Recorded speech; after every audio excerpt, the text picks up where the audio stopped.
Don't forget to follow us on our social media pages. Like, share, and subscribe. This podcast is sponsored by the following. Remington, made with pride in the USA. Iconic American impact. Wenig custom gun stocks. Head on down for your custom fitting. Remember, winners shoot Wenig. Shot Tracker, like having a coach on your barrel. For more info, go to takeaimtech.com. Life is too short to miss. RM Shooting Clinics, helping shooters from coast to coast. Have Ricky take your game to the next level. Zach Nanini at Northwestern Mutual. Trusted advice from someone you know. We believe in putting people first. Other supporters for Trap Talk. The Nevada State Trapshooting Association. Don't miss their 75th annual state shoot this October in Las Vegas. The NSTA puts on some great shoots, and they're going big for this year's state. Go to nvtrap.com to check out their program and all other shoots as well. The Utah State Trapshooting Association would like to invite you to the 109th annual state shoot this June 21st to the 25th at the Vernal Rod and Gun Club. Vernal holds the Western Grand, among other great shoots, and throws a world-class target. RV camping and fun side events make this a state shoot that you don't want to miss. More info at utahtrap.com. Welcome to another episode of Trap Talk. Today I'm here with my co-host, Richard Marshall Jr., and we're also honored to have Chris Kinder and Sean Hawley of the Utah Trapshooting Association. Thank you guys for coming. Thank you. Well, thanks for having us, guys. Awesome. Well, we're very thankful to have your guys' support as Trap Talk supporters, and so we wanted to hear a little bit more about your association and a little bit about the state shoot coming up. It's my understanding that the state shoot is in June. Is that correct? Yeah, it's June 21st through the 25th. It's going to be held in Vernal at the Vernal Rod and Gun Club. Okay. It's a great time up there. So, quick question. I mean, I used to be in California, lived there, and did the California state shoot every year. And I remembered seeing in the Trap and Field that the state shoot was held in Spanish Fort. And I heard a lot of people talking about that. Is it every year in Spanish Fort and this year it's just in Vernal, or is it a flip-flop, or kind of how are you guys doing that? Well, a few years ago, it was voted to switch between Vernal and Spanish Fort. So we've been switching every year. I think this is the third time it's in Vernal now. Is that correct, Sean? Yep. So it's a great time up there, great facility, great targets. You know, Sean, he throws great targets, and yeah, it is a little more difficult to shoot in Vernal, but it is a great time, and you just go and have fun. I think the difficulty would be obviously weather depending, because I mean, I broke my first 100 from the 27 at Vernal, and you know, I thought it was a pretty good place to shoot. And I went to Spanish and I shot there once, and I didn't break 100 from the 27 there. I broke 399s, but you know, it's one of those things where you've heard from people go to Magic Mountain to really break those big scores, but you're dealing with, you know, very similar altitude in Vernal. I mean, Sean, you're still a higher altitude gun club, right? Yeah, I think it's within 100 or 200 feet. We're about 5,700 feet here at the Vernal Rod and Gun Club. I think it's pretty close to that in Spanish as well.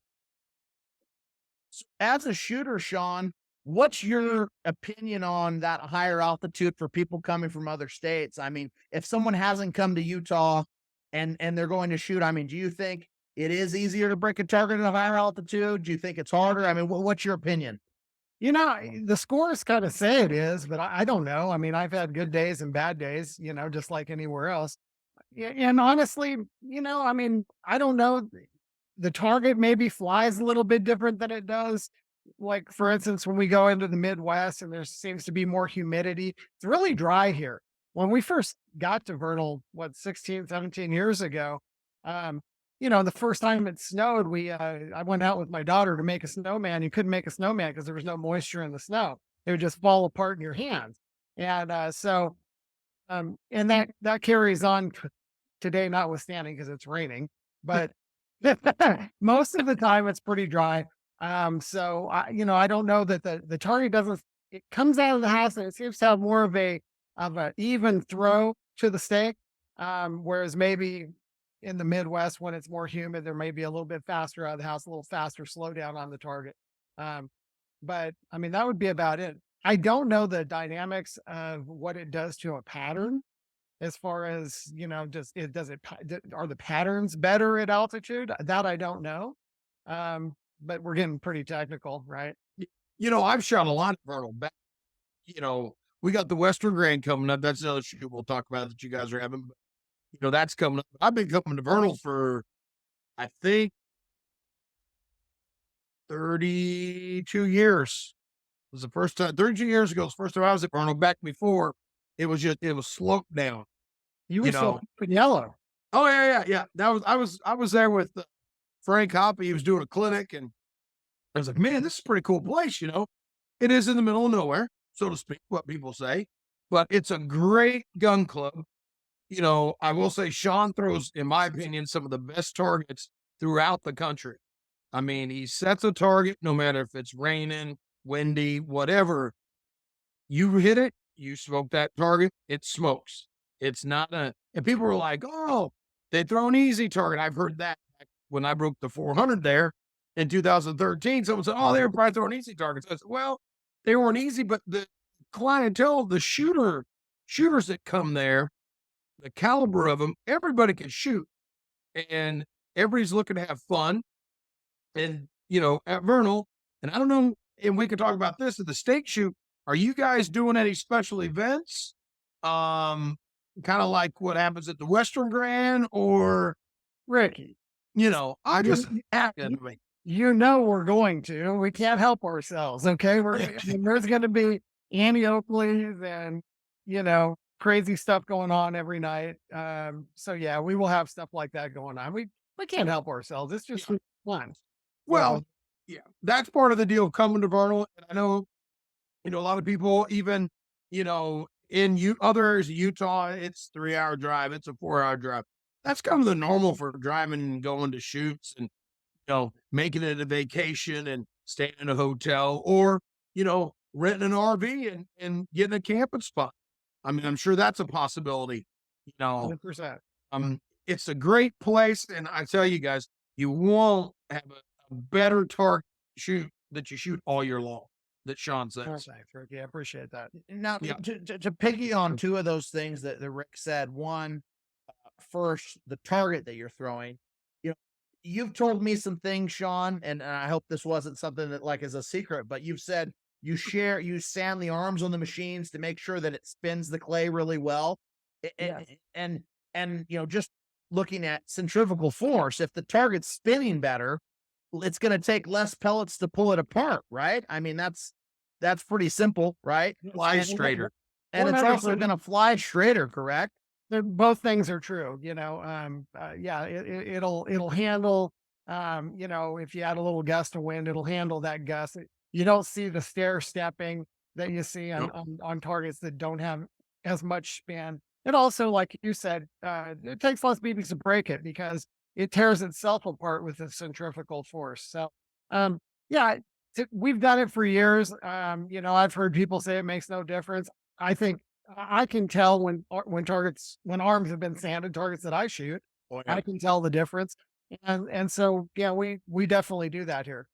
Is there any other factors to the set that you think are critical other than the arm sanding, Sean?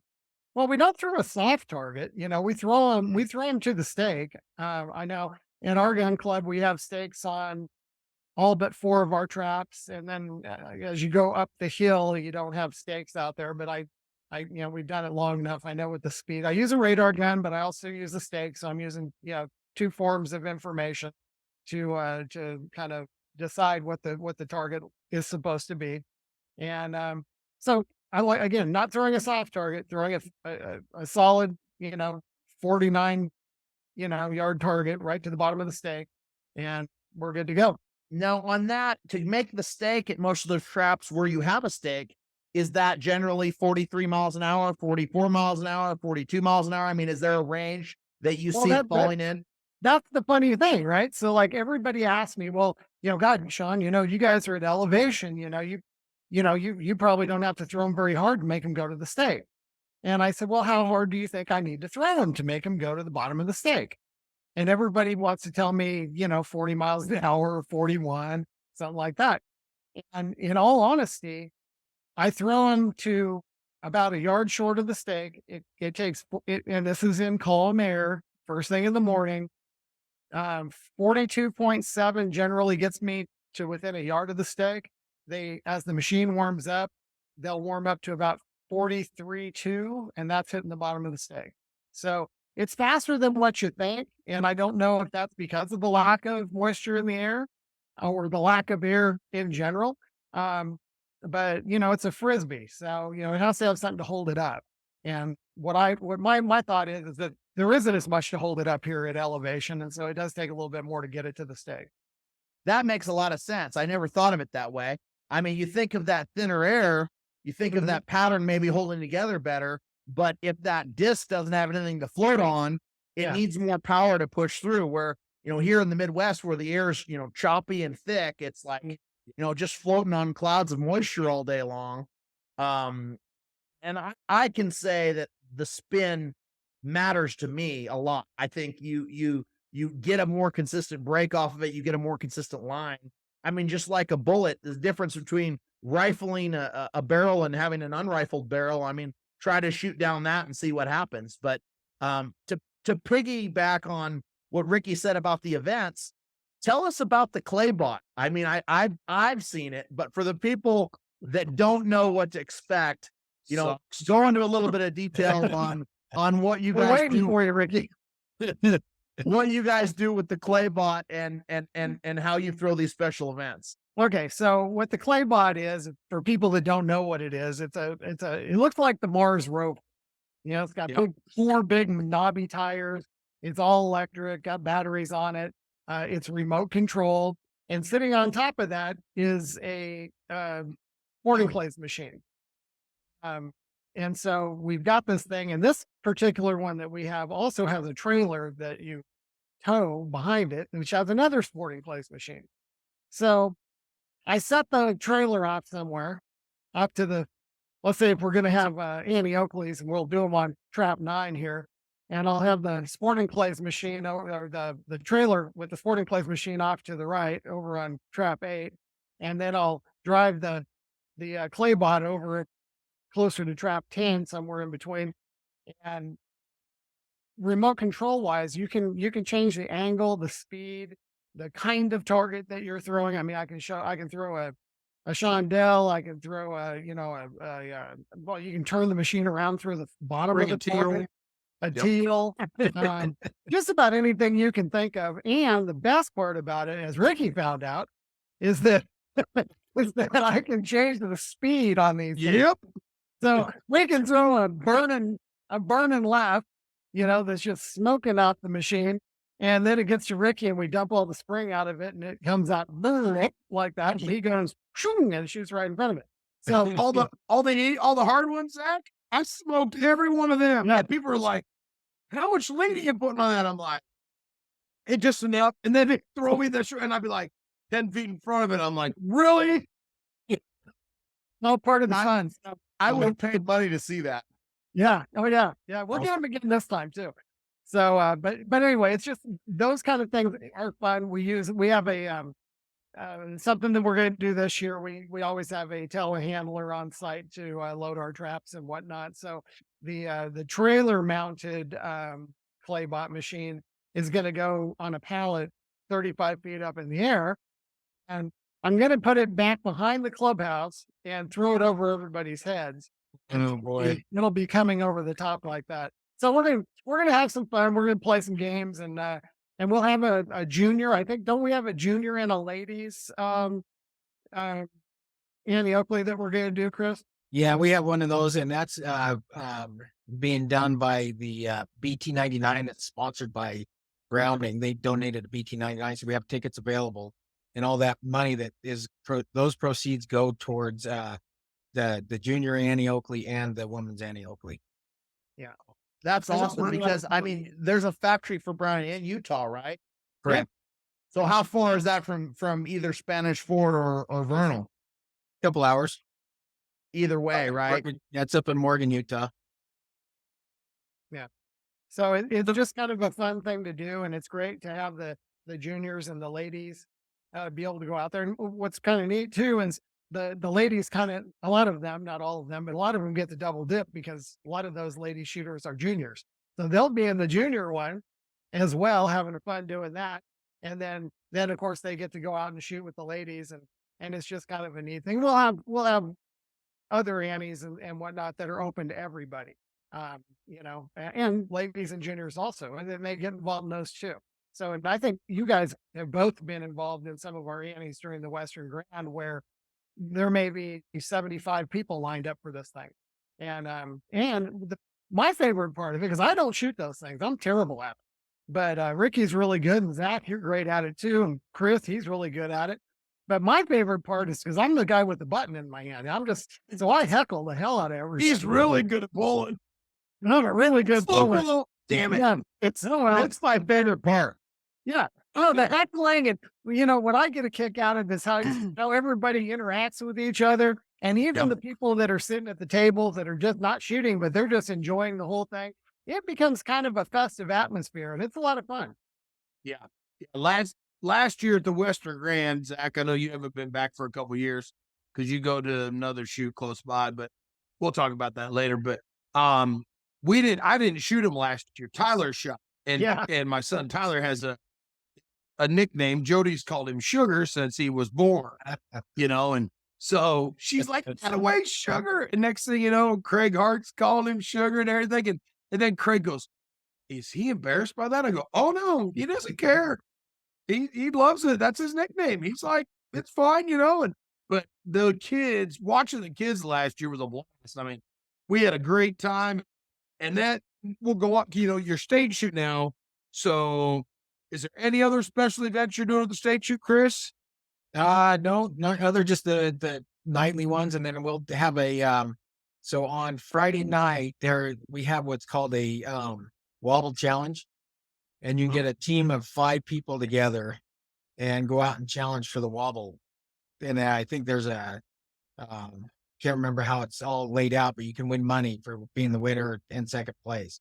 That's kind of and more importantly, bragging rights, because Correct. A lot of times this is a gun club against gun club kind of thing. Not always, but a lot of times it is. And so there's bragging rights involved in that, and it's a fun.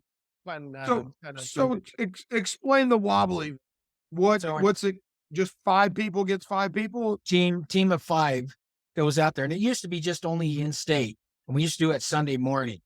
And so it pushed those shoot back. So we decided to do it on Friday nights, and anybody can join. So if you have 5 guys, you can come out and shoot that against, and we've had 6 or 7 teams every year.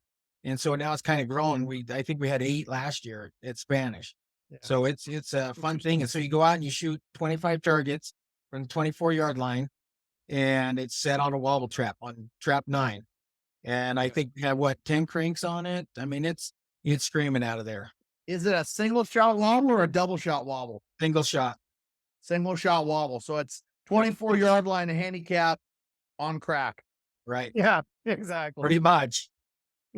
Moving and shaking with 1 shot, baby. Hey, I did watch Jimmy Heller. What he break, Sean, like 20 straight or 21 straight from the 30-yard line wobble that year?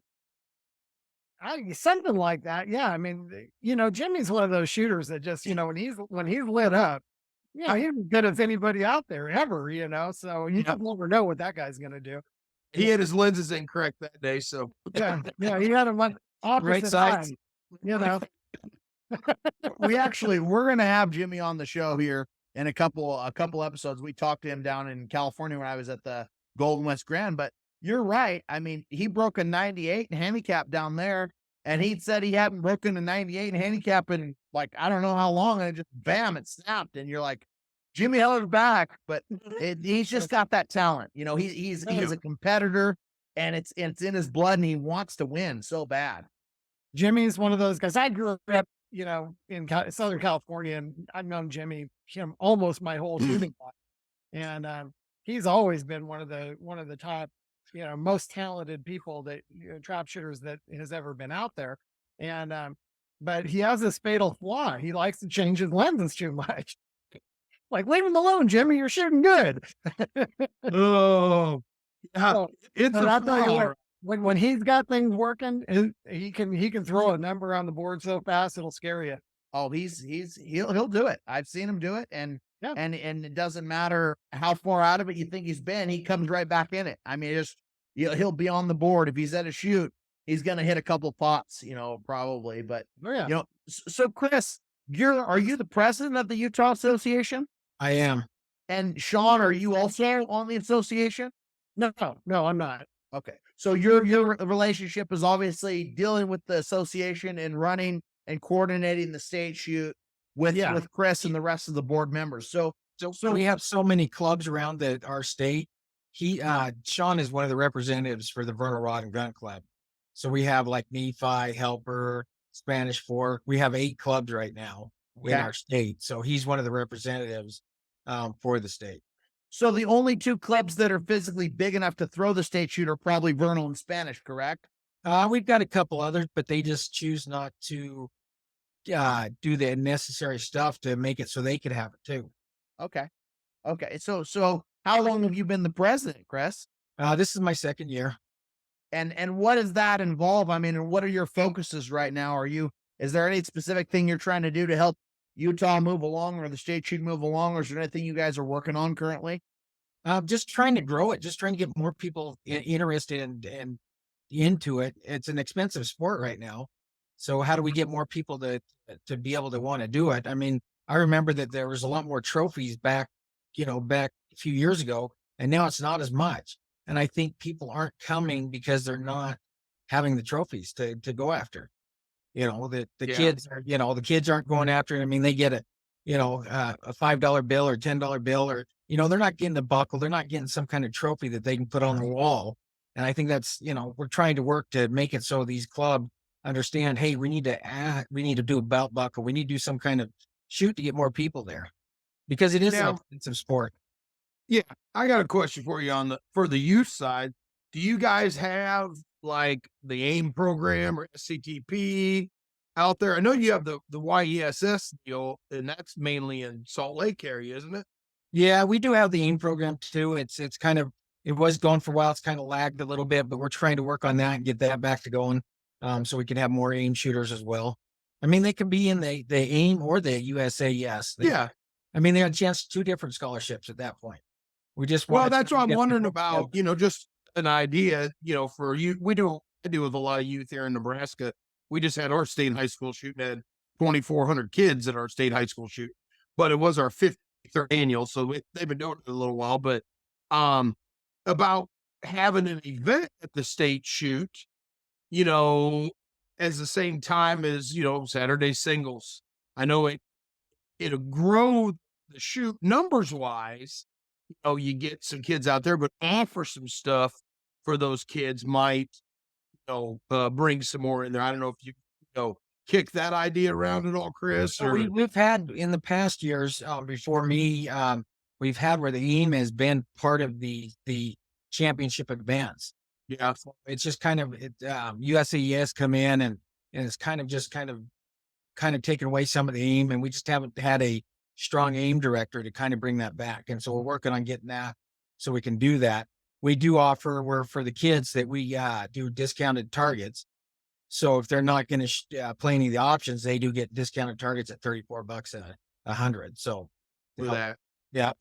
Well, that's always even a thought. Even with the YSS deal, offer some type of deal. Have an event for those kids up there, and you might draw an extra 7,500 kids. You never know. I mean, I know now going back to Sean with it being a Vernal.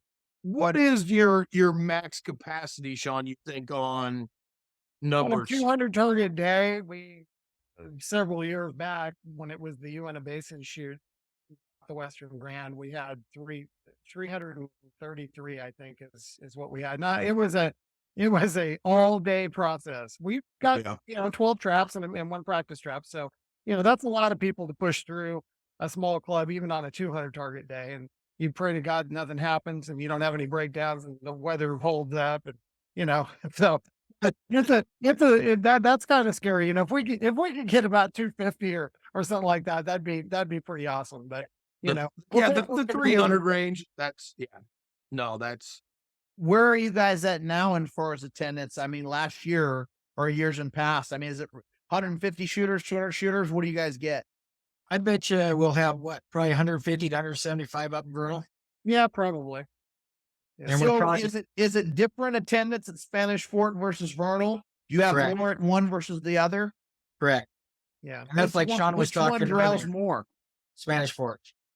So do you think that that's just because you have more people that are local to Spanish Fort and don't come to Vernal, or what do you think is that reason? I think a lot of it is that, to be honest. The other issue is it's a little easier to get to Spanish because you can fly into Salt Lake if you're traveling from out of state too, than it is Vernal. It's a 3-hour drive, but it's a pretty drive through the mountains. Just hills come up and gone through the mountains and all that. So, people from back east have come. Yeah, I mean, for me, I grew up in California.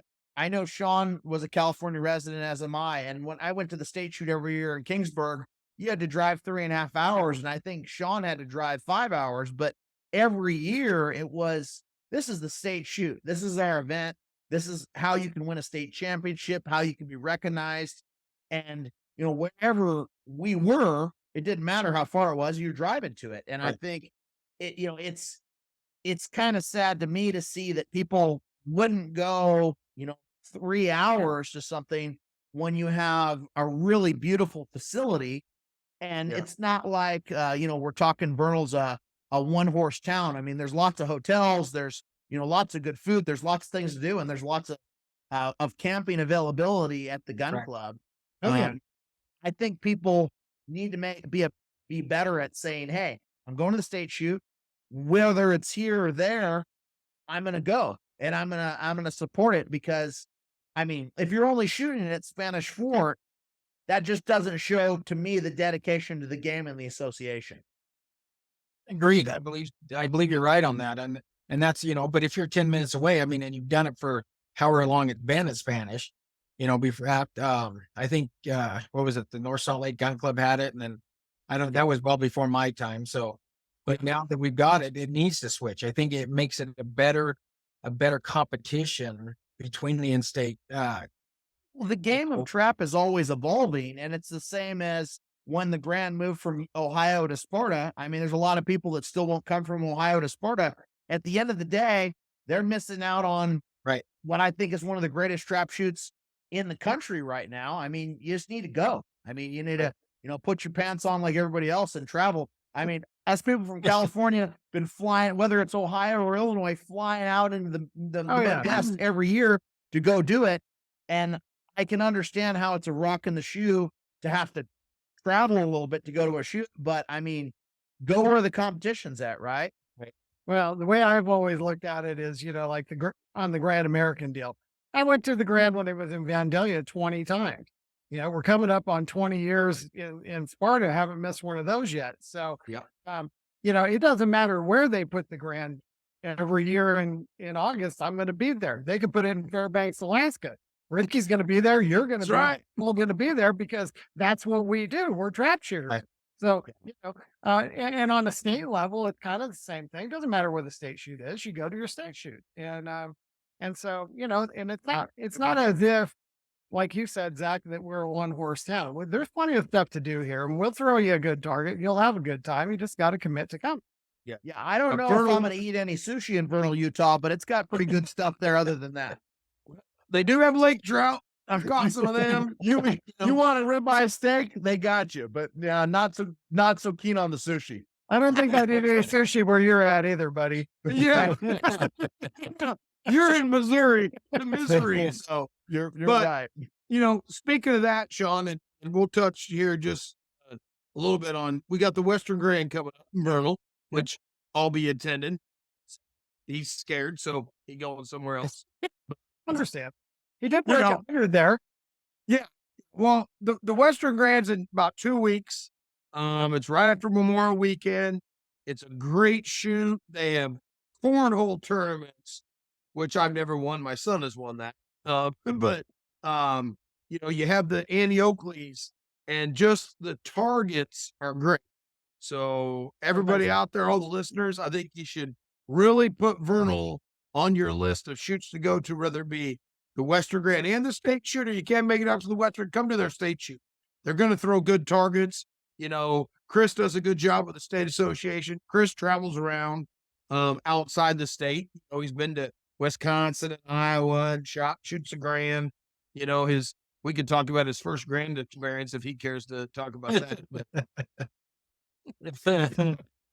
Yeah, You no. remember that, Chris? At 3 in the morning? That was That wasn't my first one. My first one was when I Oh, went that's right. with Chad Sorensen and Craig That's right. Neekins.